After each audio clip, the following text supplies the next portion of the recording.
अस्सलाम वालेकुम। जी वालेकुम सलाम। कैसे हैं सर आप? जी शुक्र अल्हम्दुलिल्लाह, आप सुनाएं। मैं भी ठीक, अल्लाह का शुक्र है।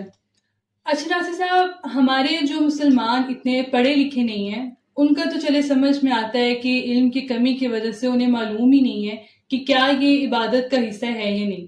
लेकिन जो पढ़े लिखे लोग हैं, जैसे कि साबिक गवर्नर पंजाब चौधरी मोहम्मद सरवर, वो जब रोज़े रसूल के सामने गए तो दुआएं मांग रहे थे, और फिर वहां उन्हें रोका गया कि दुआ अल्लाह से मांगी, यहाँ नहीं। मेरा आपसे सवाल है कि नासिर साहब, कि क्या किसी इतने पढ़े लिखे आदमी से भी दीन की कमी की तवक्को की जा सकती है? बिस्मिल्लाहिर्रहमानिर्रहीम।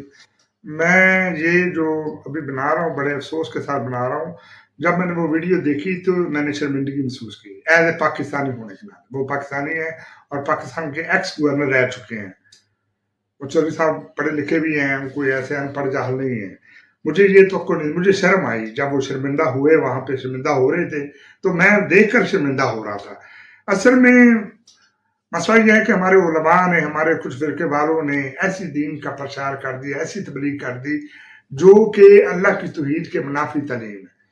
मैं इन गवर्नर साहब को दावत देता हूं कि आप अल्लाह की तरफ आएं, आप अल्लाह के कुरान की तरफ आएं। जो तालीम आपने पहले हासिल की, जिन लोगों से आपने वो दी तालीम, वो गलत लोग हैं, उनका प्रचार गलत है, वो तौहीद से हटकर है। और अल्लाह का दीन इस्लाम तौहीद का हुक्म देता है, आप तौहीद का प्रचार करें।